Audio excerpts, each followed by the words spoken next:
Let's, I assume people will be trickling in, but let's kind of go ahead and get started with who's here, so we can make a little bit of progress as we're going. Again, I'm Kevin White. I'm from down at the University of South Alabama. We're working in the Black Belt. Dr. Mark Elliott is from the University of Alabama in Tuscaloosa. He's also partnering with me and many others in working on this problem in the Black Belt in Alabama. We're coordinating this regional group and trying to, it's not really herding cats because we're all trying to go in the same direction, but we just need to be a little more coordinated, right? Two things we want to get out of this session this morning, and I'm starting a little early, but we need to finish early. We need to list some of the key takeaways that we've all heard and learned about this week, sort of from your perspective, and get those written down on something. So what are some of the key takeaways? Can we do a quick, what state or states primarily does everyone work in? It's a small group, so we can go around. Yep. West Virginia, Kentucky. The same. Kind of all over. Yeah. We're globally, but we're mainly in Alaska in the U.S., but I'm here Interested just in Alabama? Yeah, right. to see what we're doing here. Ohio, but also East Africa. Okay, All over, but I have experience in Ohio. okay. Eastern Kentucky. Eastern Kentucky. Colorado. No, go ahead. Oh, Colorado, Appalachia, and Hawaii. Okay, Appalachian, okay. And North Carolina, South Carolina, Region 4 generally. Okay, but not really Appalachian, not the mountainous areas, but Well, more. Tennessee, Kentucky is part of Region 4. So Right, okay, good. Western North Carolina, too. Western North Carolina. Yeah, Yeah, okay, it's okay, You're North Carolina, Virginia, basically, right? Yeah. Great. okay. We'll Well, put you in a box. Let's do 11:30 for now. 11:30. For now, let's go with 11:30-ish. Okay. Okay, well, that gives us a little more time. So I was concerned we were having to get out of here by 11 o'clock. But anyway, those are the couple of things we want to do. One, what are the main themes that we think are important that we've learned this week? And we'll get everybody to speak up on that, and we'll write them down. And then the other thing they wanted us to do is how can this region, the Southeast region, which includes Appalachia, North Carolina, Virginia maybe, the Black Belt and others, how can we continue to, in the region, work together and get some ideas out there on the table? And then I think the last thing we need to do, if we were to take something to Congress, which we are, what would those messages be? Short bullet point type messages, and write those down so we can make sure that when we convene with the other leaders and they're doing the messaging, we're not leaving anything out. Okay, so if we can accomplish those three things in an hour and 15 minutes, I think we're in good shape. So anyway, let's start with the major themes that we feel like we either already knew or we've learned this week. What are some of the things that you think are very important to move this effort forward? Okay, let's start with that, and we'll try to write those down maybe. I think building trust on a grassroots level is so important. If you get buy-in with the original, Thank with you. the folks that you're working with, Yes. that's the foundation to build everything else. Okay, I agree totally. I was going to build off that and say directs technical assistance support to communities working with in community organizations. Yes, very, very good. Those are two, and the trust thing has got to be a very local thing. It's got to be a longer term thing, to make that happen. But I agree totally. We're seeing more and more TA pop up. It's not where it needs to be yet, but I think others have recognized that, and EPA and USDA and even privates and nonprofits are getting into that space, which I think is good. So yeah, both of those are very good. Others, key things. I would say reducing the barrier of applying to and actually utilizing federal funds, right? There's this big pot of federal funds, which is great. As a TA provider, I'm like, I don't think you need more of me. Like, you need more money and easier way to spend the money. Right, so streamline Yeah. process of getting things in the ground, right? And some way to even find out what exists. Yeah, uh-huh. Yes. A lot of communities have no clue on what's out there or how to get it. You mean the funding part? Funding. Yes, okay. And I love the comment this morning about getting rid of the match. Yeah. Oh, yeah, Please. yeah, absolutely. And the comment about being solution-oriented and less program-oriented. Yes, that's a very good one. Solution-oriented. I really like that. I will say on the programming side, though, those federal agencies and even down to the primacy agencies and states who are administering all of this money, they need more staff support because they just got a flood of money Yeah. and they don't Yeah. have Right. more staff to get it out the door. Right. And go ahead. You got. I was going to say, one of the things that I've seen that I think is working very well, and I'll just throw this out here, I don't know if it's something we want to write on the board, but I am going to try to do it in Alabama, I think. The state of Texas, and I think there's another 2 or 3 or 4 states doing this, but they have created a water infrastructure coordinating committee. And it's a sort of a state level committee. In Texas, they meet every 2 months, every 60 days, and they have all the funding agencies there. SRF, USDA, CBDG, and they take all the need and applications and decide where is the money best sent to. So it kind of streamlines that funding process, if you will, a little bit. And I was talking to Steve Walden, who's in Austin. He's on this committee in Texas, and I was thinking it was something that they passed a piece of legislation for. No, it's all voluntary. So they don't have to send a report to the state or something, once a year or twice a year.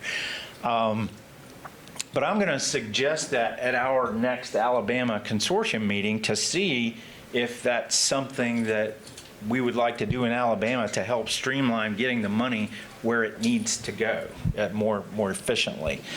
But it's voluntary. It's not legislatively driven. But they're so understaffed, right? That's the other challenge. Yes. Is like they're understaffed and underpaid. So then to like volunteer to be on this group is Yes, so hard. and that it may not work. You're right, it may not work. But in Texas, they're doing it. They're inviting mayors of small communities come in and talk to the committee. I mean, he just thinks it's, working wonderfully down there. And maybe they have more staff, I don't know. Who But initiated it? that's a good question. I don't know. I don't know. Was it utility led or was it? No, I don't think it was utility-led at all. I don't think it was utility-led at all. I think it was some of the funding agencies, SRF, maybe the state. They're next door. I'm going to pop in and see if Yeah, Steve's there. ask him. But I just thought it was a great idea, and when I learned last night at the reception, I was thinking, well, how can we get this legislation passed, right? He said, no, it's not legislative. We just volunteered to do this, and man, it's worked well because we come in every 2 months and we have a sort of a set agenda that changes a tad, but he said, we really get a lot of stuff done, just meeting every 2 months. And I was like, man, that sounds like it's very helpful. So anyway, keep that in mind, just something I've learned. And it's part of the working together thing, right? That's one of the things we need to all be doing is working more together instead of in our own little silos. So I think that was good. I'm just wondering how they get the word out to the communities, because, are you going through the community groups, or are you going, I don't know. We really need to get somebody in here that's on that committee to ask that question, but I think it's through the SRF program, it's through the Texas Rural Water Association, it's, those people that are at the table are talking to their membership, basically, the ones that they deal with typically. That's my understanding of it, but I'm not intimately familiar with it. Well, it seems like the TA providers could be some of that. The right? TA providers are on the committee, and they're welcome. I'm talking to 20 communities, right? So Yes. there's a chunk of yeah. folks. Yes. I'm on NEJAC, and I just learned who our PA provider was just not too long ago. So, it's still a mystery to Yeah. a lot of us out in the woods. Yes. Yeah. You're right, it is, it is. Okay, other things we've learned, key issues that we think we've learned or we know about that we need to somehow move forward with. This is a little general, but just that there's not really a cookie cutter approach to solving people's issues, and that's globally. That's right.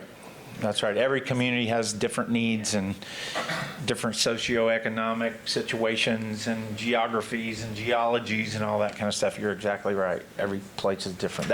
That's one of the big challenges is it's not cookie cutter, right? That's one thing as like on the technology side that I've been thinking a lot about is like, I don't know, there's almost like, I'm not on the funding side, so like what you guys do is obviously super important, but it's like they're almost, it's like, there's almost to the funding is maybe southeast, but then like actual solutions development is more like, is it coastal or even like a clay area, mountains? Like in North Carolina, you have like All of it. all of it. Yeah. And they're completely different solutions. And so it's like, you almost need these like from a technical, it's like a coastal working group or a high clay, whatever. Like I, in terms of thinking about solutions and connecting communities that have like seen things work, because they're very, very different solutions from a technical standpoint. Yeah, one thing that I learned on the technology side, Kelsey, I think her last name Williams at Point of Shift, said that she's gathering basically, not a database, but basically just a spreadsheet of the different states and where you can pilot a new technology, what the process is. So it's called an experimental system in Alabama, and we know who to talk to at the health department. But I think for technology innovators, consolidating that information would be helpful for where you can actually test. And she had some term for where you can go kind of start to finish with basically in a simple way. And also, there are some states that will port an approval from another state and others that won't. And sometimes there's restrictions like you need an SF approval or something, which is, it's over 100 grand. I mean, it's expensive, It's right? for each Yeah. wastewater. It's nuts. Right. Like gray, like it's 100 grand for gray water, Yes. 100 grand for black water. Right. But there are some, like in Alabama, if you have an approval from Georgia or Yeah. Texas or something, that will fast track your approval in Alabama. So if technology innovators knew what the most efficient pathway to getting the approval in the state, it might be actually go to another state and get the approval and then get it ported in.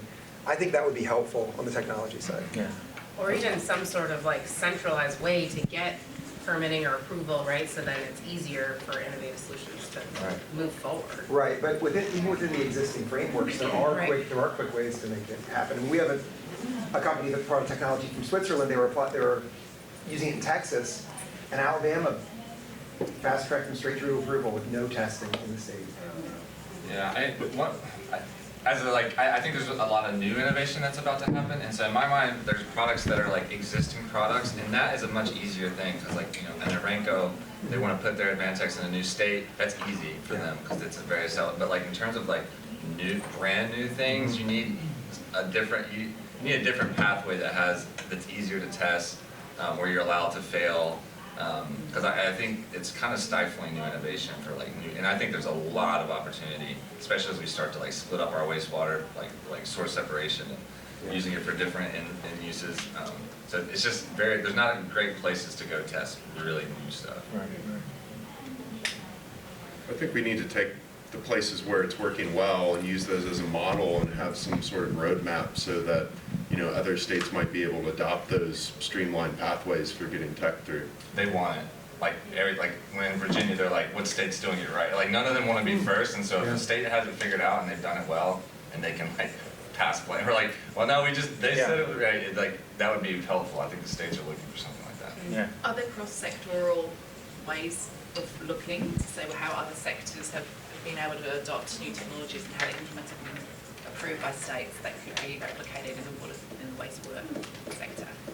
The only meeting that I know of is the State On-Site Regulators Association. They call it SORA.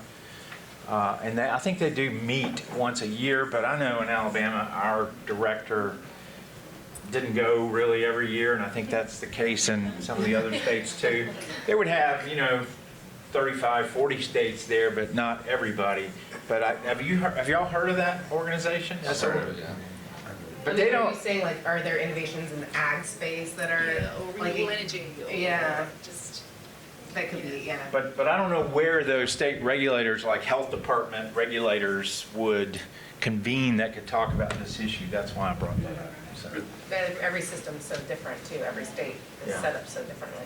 yeah. Do you know, are those meetings open for others outside of their association to attend and speak up? I don't know. I don't know that. I think in terms of advocacy, I'm thinking about, I mean, whether this is brought up today or something in the future, but pressing for more access to funds that are able to be used for O&M or long-term maintenance. We're really struggling with that, I'd say, in Appalachia, and I don't know that necessarily just the funding for long-term maintenance is going to be the answer, because if it's going to be, unless it's going to be in perpetuity, but that is at least one piece of the puzzle that needs to be considered, and I do think there are projects that would have more chances of success if we did have the ability to allot money for long-term or even short-term O&M. Even if it's subsidies, right? Yeah. Even if it wasn't 100%. Yeah, exactly. Even if it was 40% or subsidized, 50%, yeah. or, that would help, Exactly. yeah. I think that would help a lot, especially for, and I think that would help a lot, especially for those kind of middle income folks. Now, I don't know if, again, this would solve the problem for our really low income last mile folks, but I think especially for middle income people who might just need a bit of that little help, that would be a big game changer. Yes. And maybe I'm just naive here, but like, does anybody ever talk about lowering O&M costs? And like, I know climate resilience is just like, over the last couple of years, starting to come into the conversation and building smarter, better things, maybe more simple things, more flexible things. That's a good question. One of the things that we're actually doing, I have a PhD student that is looking at all the different types of technologies, mostly on the small community cluster scale, not so much the on-site scale, but that may be something we can move into. But we're doing a life cycle cost assessment on all the different types of technologies, both in collection and in treatment. And that includes the O&M, the electricity. We're incorporating, greenhouse gas emission and things like that. So we're trying to get a handle and make a list with, here's the 30-year annualized life cycle cost of each of these technologies. So it would be easy to pick off of a table or a list with some description. And I think that would be helpful. But Bert, you're exactly right. Like our demonstration, that's exactly what we try to do. What is the most or the least O&M cost technology we can put in for a community with 140 homes, right? So that's how we designed our demonstration. But I think that's right where we need to be going. Speaking of trust, Tony, Mark and I were talking about this too. As like new techs go into these communities, like it's great if you've built up trust, but if the systems fail in a few years, like that's the quickest way to like, especially as like this, we're in kind of an emerging field with the way we're, especially as we move into water reuse, and so it's incredibly important that the first systems that go out work and work well, and I think an O&M like has to be a part of that. I mean, I know Arenco with their I know them best is why I'm using them as an example, but I think for any of their advanced tech systems, they require a service contract as part of it, so that the installer is going out, or whoever did it, every 6 months, because their systems, like they need maintenance, right? And so, I mean. And they don't want them to fail. And they don't want them, it's bad for them if they fail. I mean, I know like the installer in North Carolina for their systems, like he loses money on the service, like he doesn't make money on the service contracts, but he's like, it's totally worth it from a reputation standpoint because our systems don't fail. And like, I think, there's a big, that's a big component in terms of trust, and I think long-term as we get the solutions. So it all gets back to that O&M, that's very important, absolutely. And beyond just the funding piece, there's also the capacity side of that. So if you don't have a service contract, then how are you developing the capacity for O&M within, a community or a region to be able to do that? And that gets over into workforce development and all that kind of thing as well, which I think is where we need to go with this. That's another aspect. It's not really what we're going to take forward, I don't think, totally today, but there is a water economy, if you will, that we could build up in some of these small communities that's not there now. Plumbers, electricians, operators, all this kind of thing. Even equipment, sort of sales kind of thing. So yeah, that's a big part of it that I think we do need to address at some point somehow. We talked about a little bit last night, but the lack of people in the trades Yeah. is really a problem. Finding operators is really difficult right now, and a lot of them are retiring, and we need to replace them, and we But don't it's seem to also- have the people going that direction, so. But it's not enticing, right? It's a low, at least operators in North Carolina are not paid very well. They're in small towns, right? Like they're just, there's not, or people don't know about it, or it requires, a GED and a this and a that, and some of the folks Right. that are interested in it can't qualify. Yeah. Right. Right? There's just, it's complex. Right, it is complex, and you're right, there needs to be some increase in what they're paid But and the all towns that. can't afford it, But the right? town can't It's just afford it. like- It's based on ratepayers and ratepayers. Yeah, But- and ratepayers don't, yeah. But that also gets me to one of the things that I'm kind of big on. I think we have pushed down the management level too low, because we're asking these towns with 150 connections to pay for operators and pay for maintenance and pay for, insurance and all that kind of stuff, and they don't have the money. And so I feel like we need to have, some kind of bigger management entities other than these really small towns that most of us are working in. It needs to be county level or even multi-county level, so that we have the scale that we can afford to do things. And so that's one of the things I think is huge. And it's sort of a policy thing. I mean, the feds have pushed it down, the states have pushed it down, even the counties have pushed it down to these local communities. And that's just the way we've always done it. It's not, I don't think that we did it deliberately, but I think that's just the way we've always done it. But I think there's a recognition now, and even if you go to any of the state SRF people that are loaning money, they're concerned about loaning money to a community that only has 140 connections, because they know it's likely to financially fail. So I think they would be, the state SRF people, the state, wherever that goes through in your state, I think they would be supportive of making these management entities larger to increase the financial capacity and the technical capacity to go after funds that may become available. What do you all call those in Alabama? Is it like a regional management group or something like that? There isn't. We don't have anything. That's really our biggest problem right now, is finding out how to do that. And we've even resorted to talking to the rural electric co-ops that work in 6, 7, 8 states. 8 counties within the state, and trying to get them potentially interested in managing water and wastewater. And I think in Colorado, I was asking Al the other day, I heard somebody tell me this week there were some electric utilities in Colorado doing water, managing water. I think Joanna was saying in Australia, it's common for the be one utility for electric, water, gas, fiber. And to me, that just seems so straightforward and concise, and a way to save money is to have one utility and one bill, and a set of technical experts that can address various maintenance issues.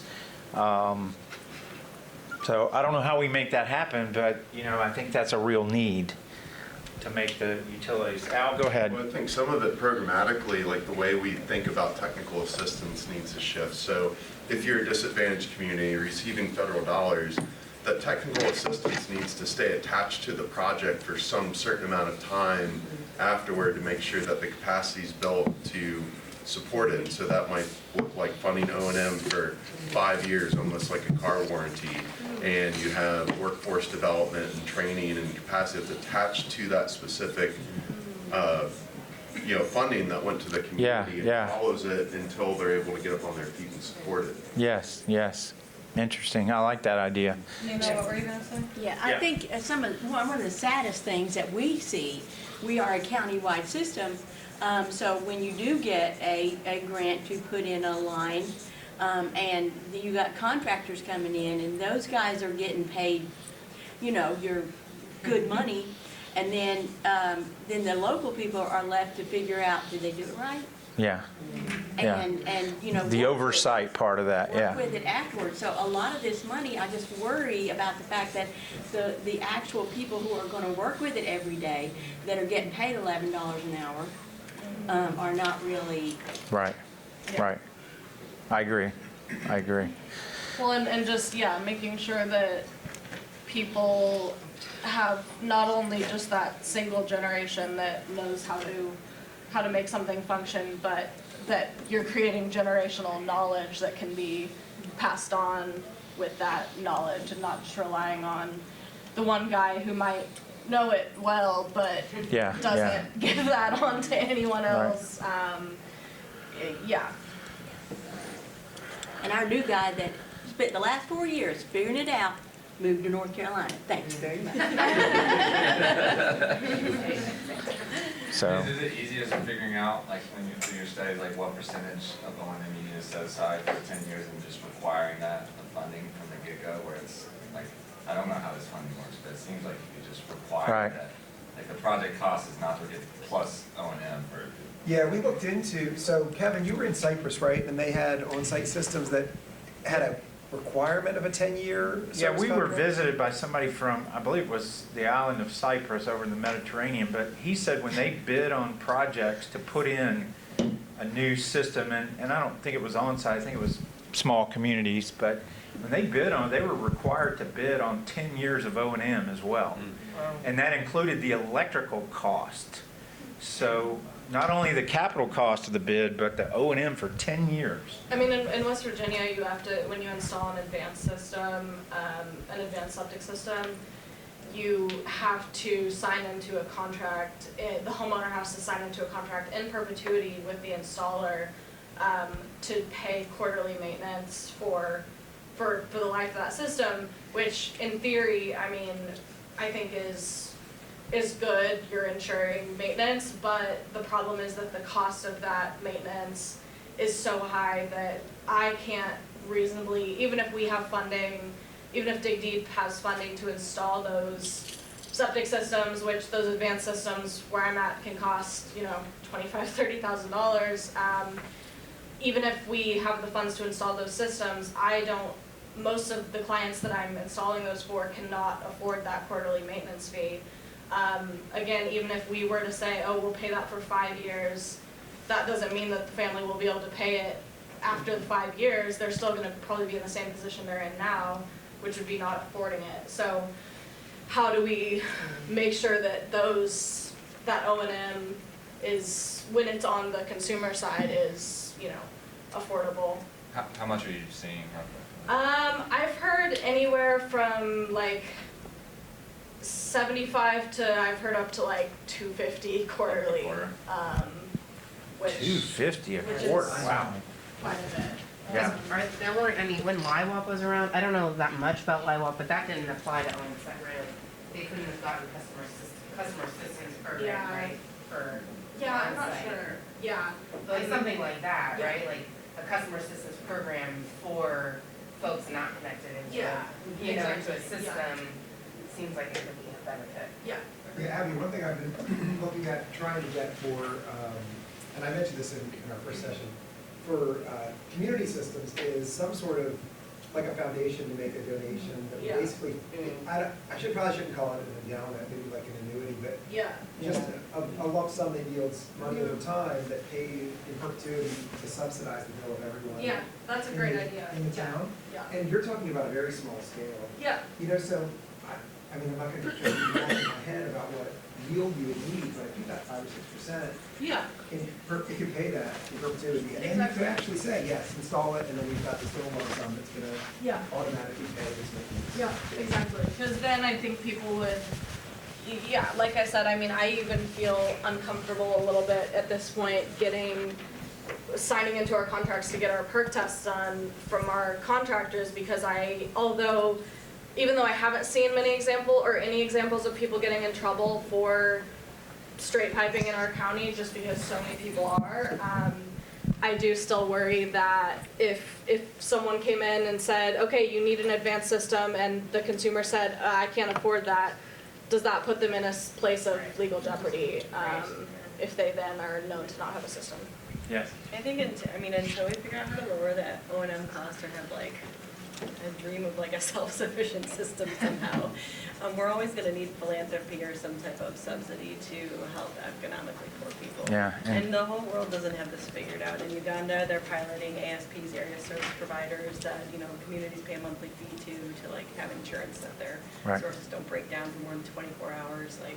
People are trying all sorts of things everywhere, and no one has it figured out. Nobody's figured it out. But I agree, philanthropy has a role, and Marcus had that idea for us in Alabama to try to get, some of the big players, big companies in Alabama to maybe establish an endowment that the yearly return on that endowment could go towards subsidizing monthly fees or maintenance.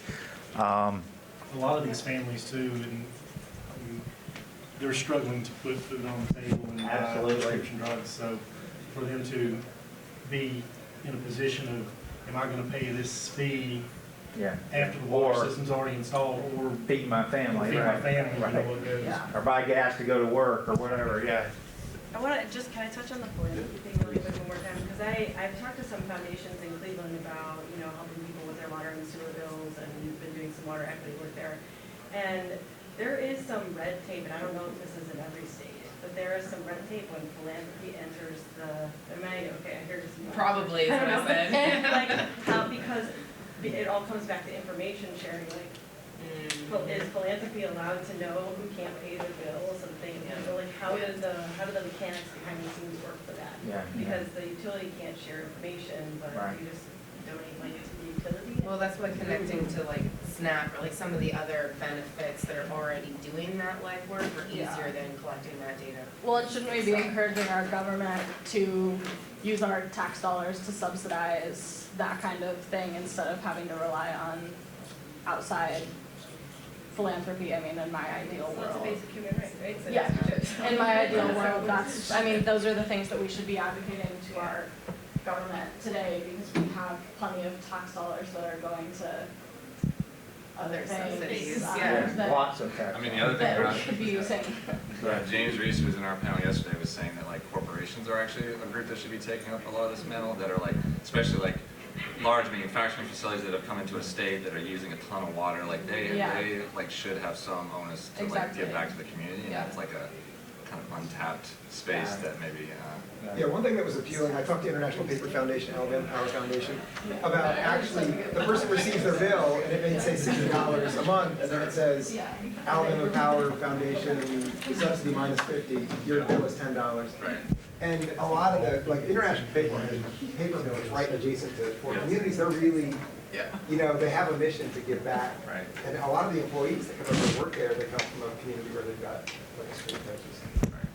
Well, and also setting up, because in Kenya, we were piloting, using people opting in to offset cost of connecting lower income folks to the system. And people did, right? Wealthier folks tend to do that. Or I know I had on my electricity bill, I had the option to pay a little bit more so that they can buy more renewables, right? And so it's there are some of those examples. Again, is it really our duty, or is it, the government and subsidies? Yeah. But there are mechanisms, Yeah. That maybe we Need need to to be be tapping explored. more into. Yeah.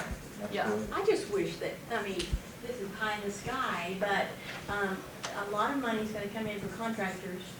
And if the money could go directly to the people who are working on the ground every day, and then our taxpayers within our community, so that they could actually, one of the takeaways I had in yesterday's morning session was, when you pay the high schoolers $30 an hour, you got them to show up. I bet if you paid workers $30 an hour, you'd get them to actually be trained in plumbing and stay with us. Instead of. Well, all that workforce development's key, I think, too, like we were talking earlier, but you're exactly right. Exactly right. Directly to the workers. Yeah. Any other key themes we've kind of brought out this week before we move on? I want to go back to the responsible management entities and think about that, because that's a way to share risk and cost across a large group of people, and not everybody's the system is going to break down at the same time, and so you spread that out, and that could be a way to make it more affordable, have people pay a reasonable fee for service. There's never been much done in terms of scaling of utilities. What is the right scale to make it sustainable? And I think that's a real need, and maybe that's an academic exercise, I don't know, but I think that's a critical need right now. We need to, how many does it take to where we can make the system sustainable financially? So I think that's a really good point. I think one thing that kind of underlies some of this is the model of relying on rates to pay for the services just doesn't work and can't work in a lot of places. And it's not just about bringing in money for infrastructure, but it's like the daily operation and maintenance cost that, you know, the ratepayers just can't afford. And we don't have another model for that, but we need to find one. Well, so the Clean Water Act precludes using Clean Water Act authorized funding for O&M. So you can use their capital costs. And I think if we incorporated a service contract into the capital cost, so it's part of the package that you're buying, say for a treatment system or, you know, a liquid-only collection system or something, I think that could potentially provide that, basically a subsidy, an ongoing subsidy to the operation and maintenance. I mean, that's for the communities that can get the SRF funding, you know, I mean, that's great, and, but we're also. But there's a lot of small communities that's tough to do that. Right, yeah, I understand they're struggling, and I'm not saying that's a one-size-fits-all solution, but it's a possible way forward for some of these communities. Yeah, because I mean, we have, I'm sorry, Mary. We have all these communities that, I mean, you know, a lot of people's, again, answer to this is, why don't you move away, which we all know is not the reasonable answer, but we have a lot of communities that, simply are not going to be able to afford those rising costs of keeping their systems going because of the decreasing tax base, but I think most of us would probably agree that those people deserve to have an equally functioning system that serves them for as long as they live there, because this is their home and people deserve to be able to stay in their homes. So they shouldn't have to take on that burden any more than those of us who live in a large city and have that amortized across an entire population do. And it seems like there's a heavier burden all the time being placed on the ones that are still there. Yeah, exactly. Yeah. If you're remaining and then costs continue to rise, That's right. then the folks that are there, the bills just keep going up, and then you start to really run into problems with the ones that can't afford it in the first place. Yeah. And that's all, we're downstream. Yeah. That not only for those people that live in that poor community, but everybody else. That being said, though, what is the incentive to stay in your area when There's it almost no feels like a opportunity. punishment in a way? Yeah. They Yeah. don't Well, last you know, in most states, I know in Alabama, we have these regional planning commissions, and they talk with our state office of economic development, right? But most of the time when they're doing economic development, they're trying to lure some big business to Montgomery or Birmingham or Mobile, not to Lowndes County, you know? And I think we have to start working with those economic development folks to say, hey, yeah, it's important to get jobs in Mobile and Birmingham, but it's also important to get jobs out in these rural areas because farming is getting, you know, more mechanized and less workers and all that kind of thing. So how are those folks going to survive out there and not in a big urban area? You know? So there has to be something done there. That's a little bit outside of our element here, but it's a part of it. I mean, those workers are part of economic development. Absolutely. But also, I think sometimes you have to plan for shrinkage. Like economic development's always like, let's plan to grow, let's plan to grow. And sometimes you just have to realize that, okay, population is shrinking, so what does that mean? And that's a good point. Plan for that shrinkage or staying stable, but also for disasters. Yeah. And we don't often think about that. What happens if we have a tornado come through or a hurricane hits, you know, 3 states along the Gulf Coast and impacts? You know, how do we plan for that? Is there a mechanism to do that? I think that disaster preparedness is also a part of this. We don't often talk about it, or we don't often think about how to fund that, or, you know, things like that, but it's a part of it. There's something I was wanting to circle back to when you talk about regionalization and combining the systems. So ideally, a lot of people in my area, which is Harlan County, Kentucky, it's very small there, you know, and a lot of people in my area right now are looking towards combined systems or some sort of major entity to make us larger on the map in Yeah. retrospect. Right. But our leadership do not want that. So it's like, how do you even begin that conversation? Yeah, your rural water person was big into doing that, wasn't he? The Kentucky Rural Water Association director, I can't remember his name right now. A lot of incentives. But they put incentives in place. In Alabama, if you consolidate, when you apply to SRF, they give you more points on your scoring sheet. So more of that, I think, needs to happen, but that's a good point. And there's such as like, you come from a culture of like separate, communities have their own independence. Well, I live 3 minutes away from the next town, city, but I mean, these are just communities at this point. They don't really have like restaurants, stores, anything. There's like one city that has that, and the three of us combined, we call ourselves the Tri-Cities in this area. These mayors feel so attached to their independence, and they feel that if they even lose like the sewer system, we're working with the EPA right now on the wastewater gap. If they feel that even losing their sewer system to a combined system would be taking their independence away. Even if they became a board member of that larger entity? They don't want that. Okay. And that's another thing, is like, they're like, well, if we're having a board, we need the biggest city to have the most members. It's like, no, we shouldn't be board members. So they argue amongst themselves about territory. And the local politics is problematic. There's a lot of pride in having a system. Yeah, I think there's absolutely. a misconception maybe that it brings income to your town. It normally doesn't. But does that same little community have its own electric grid? No. No. And that's exactly, I can't believe you're saying this. That is exactly what our magistrate said, and I was like, you are making so much sense. Yes. I understand you, they don't understand. The There's also ways- smallest electric grid is an electric co-op that Yeah. typically has multiple counties. You're right. And why don't the water systems do the same thing to be more efficient? I don't understand. So many of our communities are absolutely scared to death because they struggled for so long that if the community 5 miles down the road gets something, they're either not getting it or they're taking it away from them.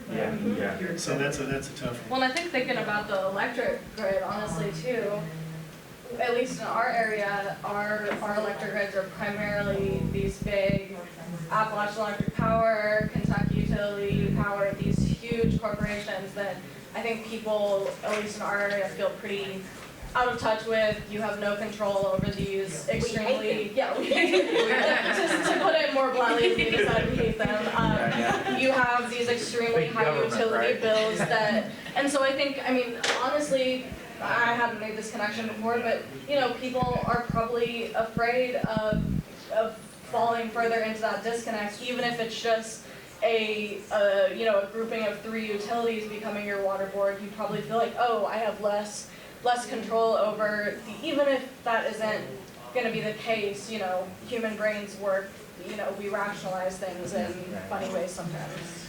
Well, let's move on. I think we've brought a lot of things out here. I do want to bring up one point. Kabir came in and whispered in my ear that they've changed the protocol for how you get to your group.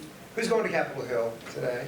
Okay, you should have gotten an email that gave you a group number, okay? Who knows their group number? 11. 13. Okay, I'm 11 also. Okay, good. 11, 12, and 13. So is anybody who's going to Capitol Hill not know their group number? Okay. You may not be in the Southeastern Appalachia group. You may be in Colorado or whatever. Okay, yeah, but maybe on May 2nd, you should have gotten an email from Kabir, I believe, or from Vessel. From Vessel, yeah. Now just check, and it should say Group X at the top. I want to make sure that everyone knows their number now. When we go down there, the numbers are going to be up on the wall, and just go to your number, okay? That's to facilitate May this 2nd process. was last week, right? Yeah. Okay. Who knows? Yeah, Just wanted to Thursday. make sure it was May 2nd and not May 6th. No, it's Thursday. It's from Vessel. Okay, Yeah, good. it came from Vessel. Just wanted to check. Yeah, just so that everyone is ready for when we break. And what's the protocol for You go downstairs to the plenary room and just go find your number. find your number? So we don't all have to sit down and they tell us what to do. Because That's I what assume we in each whispered in group my we're ear. gonna powwow on what our plan is. Each group, yeah, I hope so. Okay, that's what we want to do right now. Let's put on another sheet. These are all the things we talked about as key items, right, that we think. What message, and we need to keep it, to maybe 5, 6 bullet points. What message, I guess it could be more than that, but what message do we want to bring and tell Congress that we need to move this forward? What are the things that we think they can help with? Less red tape. I mean, that's kind of a broad point. but- You can even stay there with it if you want. Absolutely. Less I red don't think we tape. can reduce the red tape, but better support to navigate the red And tape. can we give an example, like, just, I think we're all prepared to like give an example of what that. EPA procurement processes. Yeah. USDA applications would be one I would say. I mean, they're very complex. They even have applications for individual homeowners. I can't even fill it out. You know, so it needs to be streamlined, simplified. I know they need information, but I agree, less red tape, that's another one. Okay. Are we in a position in this group to say something about the economic part of this, like the economic return that happens when someone has access to these basic human rights? If someone has access to water and sanitation, you know, $1 invested, $8 comes back to them. If we know that, certainly we should, if we know that number. I know who I'm talking to today, and it's not everybody who thinks like me. So. Yeah. But no, I think that's important. They need to know that if they invest in this, it's going to help. What's it's from the draining report, what is it, every dollar? 5 to 1. 5 to 1, yeah. At least here. I know it process global, and it's Yeah, okay. So that's good to know. So the return on investment is pretty high. Yeah, it's like Right. a no-brainer. Well, and do we know the folks that were visiting if they voted for I the don't know bill? that. Right, but like that might be useful to look up, because I think if they did vote for a bill, right, to like say thank you and like to continue funding in those Well, ways. if any of you go and see Katie Britt from Alabama, or, well, I guess Tuckerville wasn't in office, but from Alabama, but Katie Britt and Richard Shelby have been very supportive of the work we're doing in the Black Belt, as well as Representative Terry Sewell. So if any of those are on the list, make sure that you say thank you, because they have supported trying to get money to these underserved communities, at least in our state. So I think they would be worthy of that. You all know your own state congressional delegations better than anybody. Can we say anything about the bipartisan infrastructure law and how this is a historic moment and it's opened up, it's, you know, widened the crack to like let us actually make progress for the Right. first time? I think that would be nice. I think what we could suggest in terms of actionable would be, you know, we would really benefit from more time. You know, Keeping doing, the door open to. Yeah, just- more open to funding or more consistent so that it doesn't funding. expire. Because you don't want the 5 years to end. Right, exactly. Like if we could say, I don't know if they can vote on that. I assume it's something that would have to be voted on. Yeah. But if we could have more time to spend, because working with these communities and doing it right takes a really long That's time. a great point. Yeah. Do it the right way. I Yeah. think an important point is the economic impact of actually getting an educational system that would make people who live in every community has to have those workers, every community. Yes. And so if we could actually get them money to live, work and live. Yeah. Yeah, the economic side of doing what we're doing, yeah. Just say absolutely. jobs, just say jobs. Jobs. That's right, jobs. That's all we need to say. This is jobs. Yeah. What else? What do we need to? 3 words. I think they need to fully appropriate the authorized funds and then staff their agencies to be able to move that money out the door, because yes, there's all this bill money, but not all of it's appropriated right now. Okay. If it doesn't get to the folks that need it, Right. it's not helpful. What about technical assistance? Are we doing enough, or we need more of that? You need more More. people. More people, more technical assistance, more funding for technical assistance? And I don't know where that comes from. Is that through the SRF programs? Is that through, USDA? Is that, how do we do that? But I think more technical assistance. Research and development. R&D into small community on-site wastewater, that would be good, right? Yeah, I mean, I don't know if it's worth bringing up, but like in Virginia, I don't know how to, Eastern Virginia, like they're losing 40% of their workforce is going to Richmond every day, and so they're really, like, we're funded through actually the Go Virginia Yeah, yeah. Economic Development Program. And they're like, not to mention, like, there's all these restaurants that don't have septic solutions, or like businesses that can't get septic solutions that aren't millions of dollars, and they're like losing business. So I mean, that's really resonated with all sides of the General Assembly that we've been working with there. It's just like you're not only like investing will bring money, but you're losing cash by not like actively working in the space. Right. Yeah.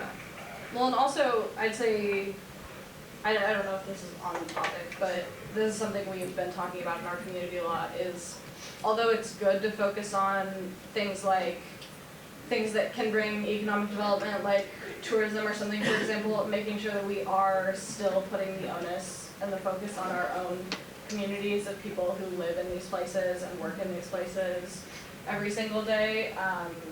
Because I think a lot of times the focus gets put on how do we bring outside people here instead of showing that the people who live in our communities deserve these services. Yeah. What about the RME stuff? Is there a way that we can suggest some incentives to encourage consolidation of very small utilities or something like that? Would that be something? I think there needs to be an RME task force put out at the federal level to work on this and develop guidance. And I know that EPA has an RME guidance document, but it's not. Yeah, but it's very, yeah. What's RME? Oh, responsible management entity, so it's this regionalization of small systems under utility umbrella. So you have a septic tank, you pay a rate, somebody comes out and maintains it. So who does that? Or you have a small community system, who owns and operates that, who holds the permit for that. So it's kind of like the utility that operates and maintains, and many times owns. Even desperate individual. Potentially.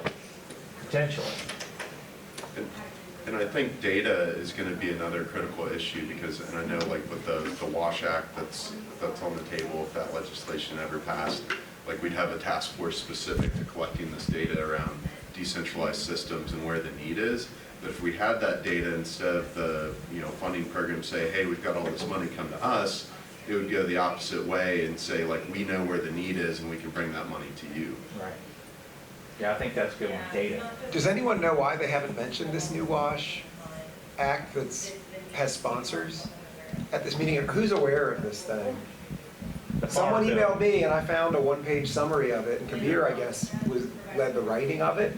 I don't know why they're not talking about it. I expected it to be one of... In the program, I didn't even know, I hadn't seen it anywhere, I hadn't heard it talked about. Well, yeah, was it in the program somewhere, like a session? I thought it'd be a big plenary.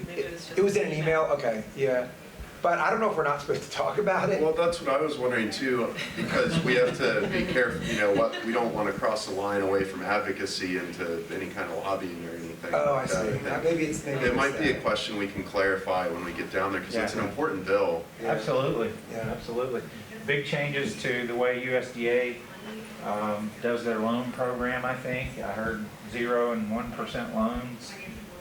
If we could get some relief on the streamlining of the red tape like we talked about earlier, man, that would be huge, I think. So, what else? What do we need to suggest to these staffers or congressional Could we members? say something along the lines of like just the importance of including actual people and community members and community groups and native voices and voices of underserved communities when making decisions about this stuff? I mean, I don't know how to eloquently word that, someone else here does, but I don't know, just the importance of not making these decisions solely in their office. Right. Include the voices of those who are impacted. Yeah. It's a general statement, but maybe they just, maybe they all of them. Yeah, I agree. I don't know how they would force that to happen other than creating more requirements for getting the money or spending the money or hiring an engineer or whatever they're doing. But I agree there needs to be more inclusion of the community in making some of these decisions. I mean, the money gets spent more effectively if the community's involved, right? Because you're creating the right solution. Right. Yep, I agree. wasting resources. I will say, like, whatever party you're on, Tillis, who's one of ours in North Carolina, like, he sends out surveys of like what's important to you, and he sends them out with some frequency, and like I genuinely think somebody on his team is like reading those and listening to those. Like there have been a few times where I'm like, actually I think you went against the party, and like actually seemed like he was listening to his constituents, which I really appreciate. So maybe some like kind of encouraging means of gathering data. Now, is Joe Schmo from rural North Carolina getting those survey emails, right? Like probably not, but some, kind of supporting other ways of engaging, even if it's kind of simple measures. You could tell from the panel this morning that the levels of bureaucracy as they come down from federal and state and local are just stack after stack after stack, and whether they're communicating back and forth or not, does it ever get to the grassroots level where people are benefiting?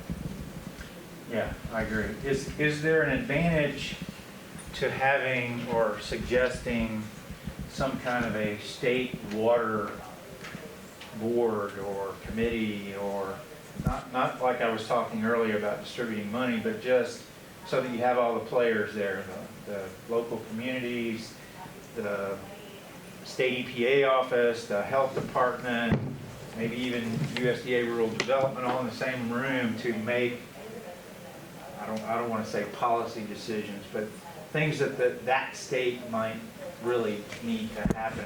I know in Alabama, the health department and ADEM talk, but they don't talk a lot, do they, Sherry? No. So I think that's one disconnect that I see in a lot of states is the health department who does on-site and the big EPA regulator, they don't really talk very much within the state. And sometimes that's a little bit problematic in terms of funding and all that kind of stuff. 5 minutes, okay. So anything else that we need to bring downstairs?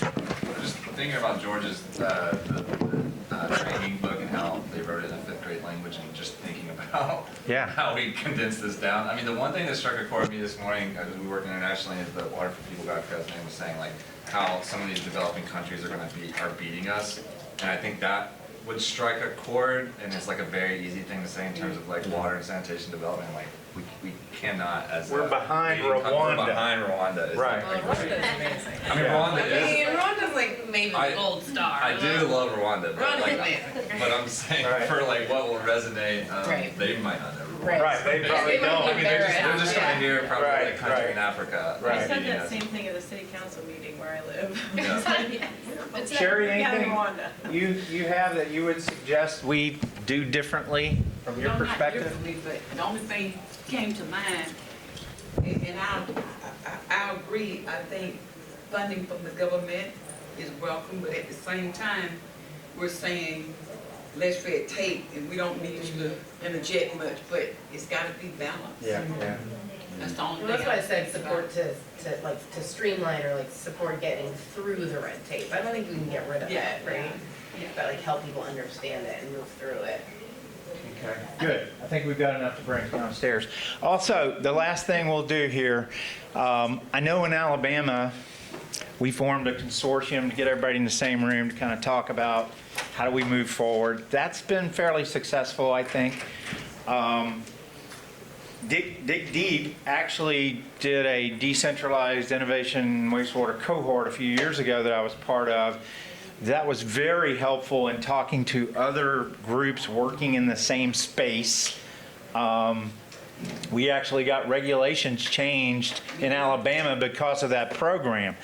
So is it valuable for us in the Southeast that are working in Appalachia, North Carolina, in Alabama, wherever you are working, Kentucky, is it worth it for us to somehow, through this vessel organization, to have some kind of a regional communication? And what I'm thinking, the Dig Deep program was mostly Zoom meetings.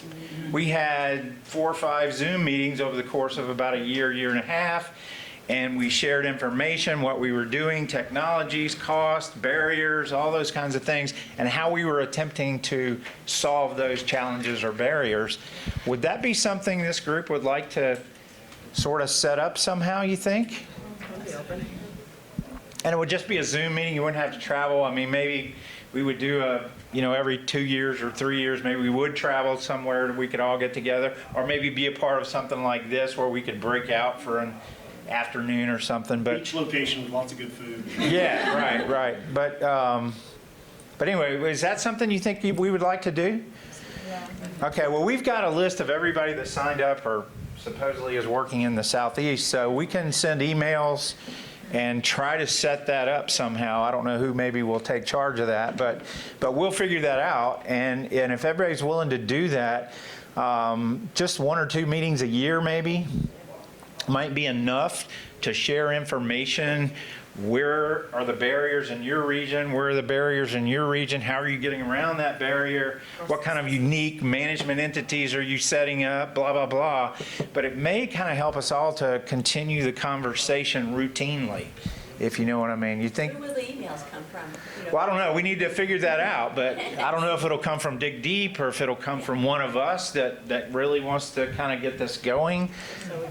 So, but somebody will reach out to you via email. It'll probably be a vessel email at first, but we'll have to figure out somebody that can coordinate that for this Southeast region. Okay? But it will probably be a vessel email is my guess at this point. Mark, you have anything else you want to? Well, I hope we're going to get some guidance downstairs about what to actually talk about. I mean, I think they're going to give us some talking points and everything. But I do think that just saying big, broad, general stuff is probably not going to be super helpful. If they can come away with some actionable items, and then we're going to get guidance about follow-up emails and a template and everything. Yeah. So I think that would be great. We're going to try to get, we have involvement from one of our senator's office, but our newer senator, we're going to try to get involvement in our consortium, and at least invite them to, our Zoom meeting. Yeah. So if you have something that's a clear way to keep them engaged, that's a low, it's basically they sit at their computer and pop Zoom on for a little while. I think that might be nice to have a little bit of and it's just a staffer. It's not. Yeah, it's going to be a staffer. Staffer comes to our consortium meetings, but they can take what they hear back to the congressional representative or senator And from the Dig Deep side, I know a lot of us have been familiar faces before at places like the UNC conference or conferences at Colorado. But I just wanted to say thank you to all of you for being here this week and really engaging and supporting our team who worked so hard to put everything together. I think all of us are hoping that this can be a regular thing. I know I've really enjoyed getting to see new and old friends, and so just really appreciate all the engagement this week and appreciate all of you for traveling to be here with us. It's been really great. So, yeah.